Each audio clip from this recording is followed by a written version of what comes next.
Hello everyone, welcome back to my channel. तो जैसा कि आपने थंबनेल में देख लिया होगा कि आज हम बात करने वाले हैं how to attempt BEd questions. तो आपको बीएड के एंट्रेंस एग्जाम के क्वेश्चंस अटेम्प्ट करते हुए किन किन बातों का ध्यान रखना है और कैसे बीएड के क्वेश्चंस को अटेम्प्ट करना है स्मार्टली, इस वीडियो में आज मैं ये चीज़ आपको बताऊँगी। तो ये है आपकी गाइडेंस वीडियो। जो भी बीएड 2024 में ये एग्ज़ाम देने वाले हैं उनके लिए ये वीडियो है, और हाउ टू अटेम्प्ट क्वेश्चंस, तो इस पर आज हम डिस्कस करने वाले हैं। तो चलिए स्टार्ट करते हैं वीडियो को। तो सबसे पहले देखिए, हम ओल्ड पेपर एनालिसिस कर लेते हैं बीएड एंट्रेंस एग्जाम का, और न्यू एग्जाम पैटर्न का हम थोड़ा सा एनालिसिस कर लेते हैं। यानी कि पहले जो बीएड का एग्जाम होता था उसमें पेपर किस तरीके से पूछा जाता था और कितने नंबर ऑफ क्वेश्चंस होते थे, कितने मार्क्स के होते थे, कि किस तरीके से क्वेश्चन पूछे जाते थे। ठीक है, तो इस पर थोड़ी सी हम बात कर लेते हैं और न्यू एग्जाम पैटर्न की भी थोड़ी सी हम बात कर लेते हैं। तो सबसे पहले देखिए, एक चीज़ इसमें है कि पैटर्न थोड़ा सा चेंज हुआ है ओल्ड और न्यू में, लेकिन जो नंबर ऑफ़ क्वेश्चंस हैं और नंबर ऑफ़ जो मार्क्स है वो आपके सेम टू सेम है, और जो उसमें टाइमिंग है वो भी सेम है। तो चेंज क्या हुआ है वो मैं आपको बताती हूँ। तो देखिए, सबसे पहले ओल्ड में देखिए, पार्ट ए आता था आपका, जो पहला पार्ट होता था, जो B1 B2 इस तरह से पेपर आता था। तो B1 में जो आता था, सबसे पहले आपका लैंग्वेज टेस्ट होता था। लैंग्वेज टेस्ट में हिंदी और इंग्लिश दो 50-50 क्वेश्चन छपे होते थे। ठीक है, और उसके बाद आता था जनरल नॉलेज, उसके जस्ट बाद आता था जनरल नॉलेज एंड रीजनिंग। यानी कि हिंदी के क्वेश्चन आएंगे सबसे पहले 50 क्वेश्चन, उसके बाद इंग्लिश के 50 क्वेश्चन होते हैं, फिर उसके बाद जनरल नॉलेज एंड रीजनिंग को मिला के 50 क्वेश्चन उसके होते हैं। ठीक, तो लास्ट में टीचिंग एप्टीट्यूड पूछा जाता था। यानी कि जो B1 पार्ट होता था आपका, उसमें आपके 150 क्वेश्चन पूछे जाते थे। ठीक हो गया, तो 150 क्वेश्चन 150 मार्क्स का, यानी कि 1 क्वेश्चन 1 मार्क का ही होता था पहले। अब उसको अटैम्प्ट करने के लिए हमारे पास रहता था 2 घंटे का समय। ठीक है, तो 2 घंटे जो है, 2 घंटे में 150 क्वेश्चन करना भी मुश्किल ही होता था। ठीक, अब पार्ट बी है, पार्ट B2, यानी कि जो आपका थोड़े 10-15 मिनट बाद जो दूसरा पेपर आपको देते हैं बीएड में, वो B2 नाम से बोलते थे उसको।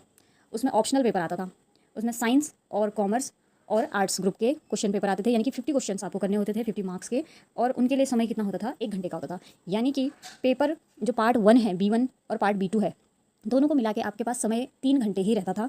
आपके पास टोटल नंबर ऑफ क्वेश्चन 200 रहते थे, 200 क्वेश्चन 200 मार्क्स के ही रहते थे। ठीक है, अब जो नया पैटर्न आ रखा है उसमें भी आपके पास 3 घंटे हैं, और आपको उसमें 200 क्वेश्चन करने हैं। 1 क्वेश्चन 1 मार्क का है। निगेटिव मार्किंग पहले भी नहीं थी, अभी भी निगेटिव मार्किंग नहीं है। तो जो चेंज हुआ है वो पेपर में ये चेंज हुआ है कि अब देखिए, नए पैटर्न को हम देख लेते हैं, इसके ऊपर उसी पर डिस्कस कर लेते हैं। New BEd exam pattern.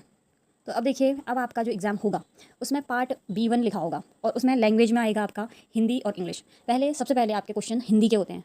आपको जो भी पेपर मिलेगा उसमें आपके पहले हिंदी के क्वेश्चन होते हैं, देन उसके बाद 50 क्वेश्चन खत्म जब हो जाते हैं तो उसके बाद इंग्लिश के क्वेश्चन होते हैं। ठीक है, तो इसी तरीके से होगा पार्ट 1 में। उसी के बाद जैसे ही इंग्लिश और हिंदी खत्म हो जाएंगी, उसके बाद जीके और रीजनिंग आपकी होगी। यानी कि पहले पेपर में आपको हिंदी और इंग्लिश, या तो हिंदी या इंग्लिश जो आपका है, जो आपने फॉर्म भरते टाइम भरा था उसके अकॉर्डिंग, या तो हिंदी होगी आपकी या तो इंग्लिश होगी, वो होगा। और उसके साथ क्या होगा, आपका जनरल नॉलेज एंड रीजनिंग होगी। ठीक है, तो ये आपके 100 क्वेश्चन हो गए। तो 100 क्वेश्चन आपको 1.5 घंटे में करने हैं। ठीक है, तो क्वेश्चन अटैम्प्ट करने का ये है, 100 क्वेश्चन है, 100 मार्क्स के हैं। ठीक है, तो यानी कि अब 150 जो क्वेश्चन पहले थे 2 घंटे में करने होते थे, वो आधा घंटा हटा दिया गया है यहाँ से, और टीचिंग एप्टीट्यूड का क्वेश्चन नेक्स्ट पार्ट में डाल दिया गया है। अब देखिए पार्ट टू यानी कि B2 जो आपको पेपर मिलेगा, उसमें आपका आएगा टीचिंग एप्टीट्यूड आएगा, और आपका आएगा जो ऑप्शनल पेपर होता है, यानी कि आपका सब्जेक्टिव पेपर, जो भी आपका BA रहा होगा, BSc रहा होगा, BCom रहा होगा एग्जाम्पल के लिए, तो आप साइंस ग्रुप के हो सकते हैं, कॉमर्स ग्रुप के हो सकते हैं, और आर्ट्स ग्रुप के हो सकते हैं। ठीक है, तो इसमें भी आपको सिर्फ 100 क्वेश्चन अटैम्प्ट करने हैं और 1.5 घंटे में करने हैं। 100 क्वेश्चन 100 मार्क्स के। अब इसमें ध्यान रखने वाली बात क्या है कि टीचिंग एप्टीट्यूड तो सभी का सेम ही रहेगा। अब इस बार थोड़ा सा आप ये ध्यान रखेंगे कि आपको पहले ऑप्शनल दे रखा है या आपको पहले टीचिंग दे रखा है। ठीक है, और ऑप्शनल में ये ध्यान रखेंगे पहले साइंस का दे रखा है या फिर कॉमर्स का या फिर आर्ट्स का, या इंडिविजुअल सबको अलग अलग मिला है, वो इस बार के पैटर्न से ही पता चल पाएगा। ठीक है, तो वो आपको ध्यान रखना है। अगर तीनों दिया हो, साइंस कॉमर्स और आर्ट्स तीनों एक ही पेपर में दिया हो, और उसके साथ टीचिंग एप्टीट्यूड दिया हो, तो आपको ये ध्यान रखना है कि आपका जो भी सब्जेक्ट है आपको वही अटैम्प्ट करना है। वहाँ पे हड़बड़ाहट बिल्कुल भी नहीं करनी है कि आपने साइंस ग्रुप का पहले नंबर पे आ रहा था, टीचिंग के बाद सीधा साइंस का आ रहा था, तो आप कॉमर्स के हैं, आपने साइंस का अटैम्प्ट कर लिया। ऐसा नहीं होना चाहिए। आपको क्वेश्चन अटैम्प्ट करने से पहले एक बार अच्छे से देखना है पेपर को कि हाँ, मेरा जो सेक्शन है वो कहाँ पे है, आपका साइंस है, आपका आर्ट्स है, या आपका कॉमर्स है। उसके अकॉर्डिंग आपको पहले चेक करना है कि हाँ, इस नंबर 1 क्वेश्चन से मुझे यहाँ पे अटैम्प्ट करना है। तो ये गलतियाँ बहुत बार होती हैं एग्जाम टाइम पे, जिस वजह से जो स्टूडेंट्स हैं उनके कम मार्क्स आते हैं। एक गलती उनमें से ये भी होती है कि आप किसी और का पेपर अटैम्प्ट कर देते हो, जिससे जो आंसर की होती है आपकी गलत हो जाती है। ठीक है, तो ये आपको ध्यान रखना है। तो अब हम बात कर लेते हैं जो कि हमारा मेन टॉपिक है इस वीडियो का, कि आपको अटैम्प्ट कैसे करने हैं क्वेश्चंस, यानी कि सीक्वेंस अटैम्प्ट क्वेश्चन। तो किस सीक्वेंस में आपको अटैम्प्ट करने चाहिए क्वेश्चन। तो हमने देखा, पहले एनालिसिस किया, जो आपका पुराना पेपर था और आपका जो नया पेपर है, number of question, number of marks, जो आवर्स हैं वो सबके सेम हैं। लेकिन पेपर में ये पैटर्न है अलग कि 150 क्वेश्चन एक साथ नहीं करने हैं, 100 क्वेश्चन एक बार करने हैं, 100 क्वेश्चन दूसरे पेपर में करने हैं। ठीक है, ये क्लियर हो गया होगा आपको। अब देखिए, अब आपको अटैम्प्ट इस तरीके से करना है, ध्यानपूर्वक सुनिएगा, ये आपको बहुत हेल्प करेगा। देखिए, आपका क्या आएगा, पहला जो पेपर होगा पार्ट 1 या B1 कह लो उसको, ठीक है। तो B1 जो आपका पेपर होगा उसमें क्या होगा कि आपका हिंदी और इंग्लिश और जीके प्लस रीजनिंग ये आएगा, है ना। यानी कि हिंदी के 50 क्वेश्चन आएंगे आपके और इंग्लिश के 50 क्वेश्चन आएंगे, जीके एंड रीजनिंग आएगी। तो ये आपको सबसे पहले दिमाग में बैठा लेना है कि आपकी हिंदी है कि इंग्लिश है, आपको ध्यान होना चाहिए, क्योंकि जल्दबाजी में हम कभी कभी गड़बड़ कर देते हैं, इसलिए मैं बार बार बोल रही हूँ। ठीक है, तो आपको हिंदी और इंग्लिश आपकी जो भी है, तो सबसे पहले आपको अटैम्प्ट हिंदी ही करना है, या आपकी इंग्लिश है तो आपको इंग्लिश ही अटैम्प्ट करना है। ठीक है, जीके एंड रीजनिंग आपको सेकेंड में अटैम्प्ट करना है, यानी कि 50 क्वेश्चन आपको सबसे पहले लैंग्वेज के करने हैं। ऐसा क्यों? क्योंकि हिंदी और इंग्लिश के जो क्वेश्चन होते हैं वो ईजी होते हैं as compare to GK and reasoning. GK हो सकता है आपका ईजी हो क्योंकि वो स्टेटमेंट फॉर्म में होता है, लेकिन रीजनिंग में थोड़ा टाइम टेकिंग होता है। तो आपको वो क्वेश्चन सबसे पहले करने हैं जिसमें टाइम कम लगता है। ठीक है, तो हिंदी एंड इंग्लिश में आपको कम टाइम लगेगा। आपको एक क्वेश्चन में 1 मिनट से ज़्यादा समय नहीं लगाना है। अगर आपका लग रहा है कि किसी चीज़ में कन्फ्यूजन है तो उसको आपको छोड़ के आगे बढ़ना है। ठीक है, तो ये बात आपको ध्यान रखनी है। उसके बाद है आपको, जैसे ही आपकी हिंदी या इंग्लिश हो जाएगी उसके बाद आपको जीके एंड रीजनिंग करनी है। ठीक है, अब आपको एक चीज़ ध्यान रखनी है इसमें पहले पार्ट में कि आपके पहले आपने जो आपको अच्छे से आते हैं वो क्वेश्चन जल्दी जल्दी आपको बहुत तेज़ी से कंप्लीट करने हैं। अगर आपको घड़ी ले जाने दिया जाता है तो आप टाइम भी देख सकते हैं, या जो आपके एग्जामिनर होते हैं वहाँ पे टाइम पूछ लीजिए कि कितना टाइम बचा है। तो फास्टली करना है, आपके पास ज़्यादा टाइम नहीं होता है पेपर अटैम्प्ट करने के लिए। ठीक है, नंबर ऑफ क्वेश्चन आपके पास ज़्यादा होते हैं। ठीक है, तो इसका आपको ध्यान रखना है। पहले आपको लैंग्वेज अटैम्प्ट करना है, देन उसके बाद जीके। अब आते हैं सेकंड पेपर में। पेपर सेकंड में आपका आएगा सब्जेक्ट और दूसरा आएगा टीचिंग एप्टीट्यूड। अब आपको सबसे पहले अपना सब्जेक्ट वाला अटैम्प्ट करना है। वो आपको सीक्वेंस अपने पेपर में देख लेना है कि आपका सब्जेक्ट जो है कहाँ पे है, इसको आपने ध्यान से देखना है। ठीक है, एकदम रिलैक्स होकर देखना है, क्योंकि 5 मिनट तो मिलते हैं पेपर को रीड करने के लिए। तो आपको उस 5 मिनट में ऑब्जर्व करना है कि आपका पेपर जो सब्जेक्ट है, यानी कि कॉमर्स है, साइंस है या आर्ट है, वो कहाँ पे है। तो सबसे पहले आपको वही वाला अटैम्प्ट करना है। ठीक है, उसके बाद आपको टीचिंग के एप्टीट्यूड क्वेश्चन अटैम्प्ट करने हैं, क्योंकि टीचिंग जो एप्टीट्यूड होती है, टीचिंग एप्टीट्यूड, उसमें आपका टाइम टेकिंग होता है, तो उसमें ज़्यादा समय लग जाता है। तो अगर आपका सब्जेक्टिव अच्छा है, यानी कि सब्जेक्ट में आपको नॉलेज सही हो सकता है टीचिंग में उतना अच्छे से नॉलेज ना हो, और उसमें सोचना भी पड़ता है, टीचिंग एप्टीट्यूड में ज़्यादा सोचना पड़ता है। तो आप इसलिए सब्जेक्टिव वाला पहला करेंगे, उसके बाद टीचिंग वाले एप्टीट्यूड क्वेश्चंस को बाद में करेंगे। ठीक है, तो इन बातों का आप ध्यान रखेंगे। अब आपके लिए कुछ जनरल इंस्ट्रक्शंस की हम बात कर लेते हैं, जो कि आपके एग्ज़ाम को काफ़ी अच्छा बना देंगे और जो आपको जाननी बहुत ज़्यादा ज़रूरी है। जिन गलतियों की वजह से क्या होता है, एग्ज़ाम में आपका परफॉर्मेंस उतना अच्छा नहीं हो पाता जितना आपने मेहनत की होती है। ठीक है, ऐसा बहुत बार होता है कि आपने पढ़ा होता है, आपने मेहनत भी की होती है, पर आपके मार्क्स उतने नहीं आ पाते हैं जितना आपने पढ़ा होता है, जितनी आपने मेहनत की होती है। तो ऐसा किस लिए होता है, कुछ जनरल इंस्ट्रक्शन में आपको उसके बेस पे देना चाहती हूँ, तो इन बातों का आप ध्यान रखें। तो आप इंपॉर्टेंट इंस्ट्रक्शन समझ लीजिए, ये मैंने खुद ही डिज़ाइन कर रखा है ताकि आप लोग को, आपको मैं अच्छे से थोड़ा सा गाइडेंस दे सकूँ। आपकी मतलब मैं नंबर ना कटे ऐसा चाहती हूँ कि आपकी कोई गलती ना हो एग्जाम टाइम पे। ठीक है, तो सबसे पहला है आपका हेल्थ। तो हेल्थ का आपको अपना ध्यान रखना है। देखिए, गर्मियों के दिन हैं तो अपने बॉडी को आपने हाइड्रेटेड रखना है। सबसे पहली बात ये है, पानी पीते रहना है, और पानी की बोतल आप लेके जाएंगे, ठंडा पानी का बोतल, या अगर ठंडा पानी का बोतल ले जाएंगे तो ट्रांसपेरेंट ले जाएंगे। और अगर वो बोतल नहीं ले जाने देते हैं तो वहाँ पे भी व्यवस्था होती है, जब भी आप एग्ज़ाम जहाँ भी देने जाते हैं तो पानी की व्यवस्था वहाँ पे भी होती है। तो हेल्थ का आप ध्यान रखेंगे। और एग्ज़ाम से एक दिन पहले तो हेल्थ में और चीज़ का ध्यान रखनी है। जिस दिन आपका एग्ज़ाम है, यानी कि अगर 9 जून को आपका एग्ज़ाम है या 2 जून को आपका एग्ज़ाम है, तो आपको एक दिन पहले यानी कि 1 जून को या 8 जून को आपको क्या करना है, हैवी खाना नहीं खाना है। ठीक है, हैवी खाना खाने से क्या होगा, आपकी तबीयत ख़राब हो सकती है, आपकी हेल्थ ख़राब हो सकती है। तो एक दिन एग्ज़ाम के एक दिन पहले आपको कोई भी हैवी खाना नहीं खाना है, बिल्कुल उसको अवॉइड करना है। कोई भी फास्ट फूड, ऐसी चीज़ जिससे पेट ख़राब हो जाए, ऐसी कोई भी चीज़ आपको एग्ज़ाम से एक दिन पहले भी नहीं खानी है और एग्ज़ाम के दिन भी नहीं खानी है।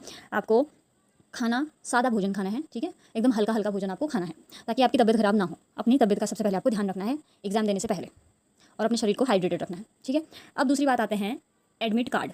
देखिए, आपका एडमिट कार्ड जब भी रिलीज़ होता है तो आपको एग्ज़ाम से एक दिन पहले अपना एडमिट कार्ड निकाल लेना है। ठीक है, एग्ज़ाम वाले दिन आपको अपना एडमिट कार्ड नहीं निकालना है। कुछ बच्चे ऐसा करते हैं स्टूडेंट्स कि हमारा आज 9-10 बजे एग्ज़ाम है और 6 बजे अपना एडमिट कार्ड निकाल रहे हैं। कभी कभी क्या होता है, इलेक्ट्रिसिटी की प्रॉब्लम होती है, कुछ दिक्कत होती है, तो एकदम से एडमिट कार्ड भी नहीं निकल पाता, जिस वजह से बच्चों को दिक्कत का सामना करना पड़ता है। तो एडमिट कार्ड आपको टाइम से निकाल लेना है, एक दिन पहले निकाल लेना है ये भी। ठीक है, इससे क्या होगा, अब एग्ज़ाम सेंटर की बात करते हैं। इससे आपको एग्ज़ाम सेंटर कहाँ पे है आपका ये पता चल जाएगा एडमिट कार्ड निकालने से। ठीक है, तो एडमिट कार्ड निकालने से आपको एग्ज़ाम सेंटर का पता चल जाएगा। वो तो आपको ऑनलाइन भी पता चल जाएगा, लेकिन फिर भी आपको एक दिन पहले एडमिट कार्ड निकालना ही निकालना है। अब देखिए, एग्ज़ाम सेंटर यहाँ पे मैंने डाल रखा है हेडिंग कि एग्ज़ाम सेंटर। तो एग्ज़ाम सेंटर में आपको कम से कम भी आधे घंटे पहले पहुँच जाना है, कैसे भी। ठीक है। तो आपको एग्ज़ाम सेंटर में आधे घंटे पहले पहुंच जाना है। इसका रीज़न क्या है मैं बताती हूँ आपको। इसका रीज़न ये है कि जब भी कोई स्टूडेंट किसी भी एग्ज़ाम सेंटर में लेट जाता है, लेट जाने का मतलब है अगर मान लो फॉर एग्जांपल आपका एग्ज़ाम 9 बजे से है, 9 बजे से 11 बजे तक 2 घंटे का पेपर है, ठीक है। तो क्या होता है, बच्चे एट द मोमेंट पहुँचते हैं, कुछ कुछ तो टाइम से पहुँच जाते हैं आधे घंटे पहले। अब जो एट द मोमेंट पहुँचते हैं तो उनका जो दिमाग होता है एकदम एकदम स्टेबल नहीं हो पाता उस टाइम पे। तो आप समझ रहे हैं, तो एकदम स्टेबल नहीं हो पाता है उनका दिमाग एग्जाम सेंटर में पहुंचते ही। तो अपना दिमाग को स्टेबल करने के लिए, एकदम शांत करने के लिए, क्योंकि एकदम से आप कोई चीज़ करते हो तो आपका दिमाग वर्क नहीं करता है उस टाइम पे, ठीक है। तो आप अगर हड़बड़ाहट में कहीं पे जाओगे तो 10 मिनट तक तो कम से कम भी आपका दिमाग नहीं चलेगा। अगर आप हड़बड़ाहट में कहीं पे जाते हो, उससे इतनी ज़्यादा गलतियाँ हो जाती हैं। जब आपको OMR शीट मिलेगा जहाँ पे आपको अपना डेटा भरना होता है, रोल नंबर भरना होता है, आपको अपना सब्जेक्ट भरना होता है, अपनी सारी डिटेल्स भरनी होती हैं, है ना। तो वहाँ पे इसी वजह से गड़बड़ हो जाती है, क्योंकि हम जल्दीबाजी में आए होते हैं कहीं से, और इस वजह से हम क्या कर देते हैं, अच्छे से कोई भी चीज़ को नहीं पढ़ पाते हैं, और जिससे गलतियाँ इतनी ज़्यादा हो जाती हैं कि मतलब OMR शीट ही गलत भर जाती है, ठीक है। तो ये चीज़ आप बिल्कुल भी अवॉइड करें, ऐसा आप ना करें कि आपको एग्ज़ाम सेंटर में आप लेट पहुंच रहे हो, ऐसा बिल्कुल भी ना करें। आपको एग्ज़ाम सेंटर में आधे घंटे पहले पहुंच जाना है। आप पहले पहुंच जाएंगे तो आपका जो दिमाग होगा आधे घंटे में आप बिल्कुल रिलैक्स हो जाएंगे, माहौल में थोड़ा सा ढल जाएंगे, आधे घंटे में थोड़ा रिलैक्स हो जाएंगे, आपका दिमाग आराम से वर्क करने लग जाएगा। आपको जब भी पेपर मिलेगा आप उसके इंस्ट्रक्शंस आराम से पढ़ पाएंगे। 5 मिनट आपको मिलते हैं पढ़ने के लिए, तो आप अच्छे से पढ़ पाओगे और आपकी गलती होने के चांसेस बिल्कुल कम हो जाएंगे। आपका OMR शीट होता है जो सबसे पहले पे भरना होता है, जिससे आपका इवैल्यूएशन करना होता है, वो गड़बड़ नहीं होगा इससे, ठीक है। तो इसलिए आपको एग्ज़ाम सेंटर में आधे घंटे पहले पहुँचना है, इस बात का आपको बिल्कुल ध्यान रखना है। इसके बाद बात करते हैं हम वॉच की, एनालॉग वॉच। तो किन्हीं किन्हीं बच्चों को आदत होती है कि अपने साथ वो क्या करते हैं, वॉच ले जाते हैं, उनको टाइम देखने के लिए आदत होती है। तो एनालॉग वॉच आप ले जा सकते हैं, ठीक है, अपने साथ कैरी कर सकते हैं एनालॉग वॉच को, लेकिन डिजिटल वॉच आपको नहीं ले जानी है, क्योंकि वो किसी भी सेंटर में अलाउड नहीं होती है, क्योंकि उसमें नकल करने की मतलब संभावना होती है, इसलिए इसको अलाउ नहीं किया जाता है। लेकिन आप एनालॉग वॉच ले जा सकते हो। लेकिन अगर आपका जिस भी सेंटर में एग्जाम है, अगर वो सर या मैम जो भी इंस्ट्रक्शन देते हैं आपको, अगर वो मना कर रहे हैं एनालॉग ले जाने के लिए भी, तो आप उसको सबमिट कर सकते हैं, ठीक है। अगर ले जाने दे रहे हैं तो वेल एंड गुड, नहीं ले जाने दे रहे तो आप सबमिट कर सकते हैं। ये आपके लिए अच्छा रहता है वॉच ले जाना, क्योंकि आपको टाइम मैनेजमेंट का पता चलता है। उसके बाद है दूसरा, इसके आगे कैलकुलेटर। तो कैलकुलेटर तो आपको किसी भी एग्जाम में अलाउड नहीं होता है। उसके बाद है अटैम्प्ट क्वेश्चंस, ठीक है। तो अटैम्प्ट क्वेश्चंस पे हम बात कर चुके हैं। पेपर 1 को आपको कैसे अटैम्प्ट करना है, पेपर 2 को आपने कैसे अटैम्प्ट करना है, ठीक है। नंबर सीक्वेंस मैंने बता दिया आपको। तो आपको अटैम्प्ट इसी तरीके से करना है। पहले लैंग्वेज वाला करेंगे जो भी आपका हिंदी इंग्लिश रहेगा, उसके बाद जीके और रीजनिंग करेंगे पहले पेपर में, और जो पार्ट 2 है यानी कि B2 जो भी पेपर आएगा पार्ट B2, उसमें पहले सब्जेक्टिव करेंगे, उसके बाद टीचिंग एप्टीट्यूड करेंगे, ठीक है। ये आप ध्यान रखेंगे। और एक चीज़ और ध्यान रखना है, क्वेश्चन अटैम्प्ट करने से पहले हमेशा आपको इंस्ट्रक्शन ज़रूर पढ़ने हैं, और अपने पेपर को अच्छे से एनालाइज ज़रूर करना है। अपने जो दिमाग है उसको ओपन रखना है उस टाइम पे जब आप एग्ज़ाम दे रहे हैं तब। आधे बच्चों का जो क्वेश्चन है यहीं पे गड़बड़ हो जाता है, जब आप क्वेश्चन अटैम्प्ट करने से पहले चीज़ों को नहीं पढ़ते हैं तब, ठीक है। तो क्वेश्चन अटैम्प्ट करने का ये है, जब पेपर फर्स्ट होगा आपका, सबसे पहले आपके हिंदी के क्वेश्चन आते हैं, उसके बाद ही आपके इंग्लिश के क्वेश्चन आते हैं। तो ये ध्यान रखना है, कहीं इंग्लिश वाले हिंदी का अटैम्प्ट ना कर दें और हिंदी वाले इंग्लिश का अटैम्प्ट ना कर दें, इस बात का ध्यान रखेंगे आप, ठीक है। ये बहुत लोगों की गलती हो जाती है, और मार्कशीट भी गलत भर जाती है, जिससे आपके नंबर कम आ जाते हैं, ठीक है। तो ये बात आपको ध्यान रखना है, क्योंकि हिंदी और इंग्लिश के क्वेश्चन का सीक्वेंस अलग अलग होता है ना, कि हिंदी में अलग क्वेश्चन पूछेंगे, इंग्लिश में अलग क्वेश्चन पूछेंगे। आपकी हिंदी थी, आपने इंग्लिश वाला अटैम्प्ट कर दिया, किसी का होता है ऐसा, मैं जरूरी नहीं कह रही हूँ आपका होगा, लेकिन इस बात का ध्यान रखें। इंस्ट्रक्शन आप पढ़ लें अच्छे से, पेपर को एनालाइज कर लें कि हाँ पहला हिंदी का है, मेरा हिंदी सब्जेक्ट है तो मेरे को हिंदी अटैम्प्ट करनी है, नहीं मेरा इंग्लिश है तो मेरे को इंग्लिश वाला अटैम्प्ट करना है, ना कि हिंदी, ठीक है। किसी किसी को दोनों लैंग्वेज आती होती है तो गड़बड़ हो जाता है कभी कभी, ठीक है। और आपको वही क्वेश्चन अटैम्प्ट करना है जो आपने फॉर्म भरते टाइम भरा है, यानी कि अगर आपने हिंदी के साथ जीके रीजनिंग भरा है तो वही अटैम्प्ट करना है आपको पेपर में।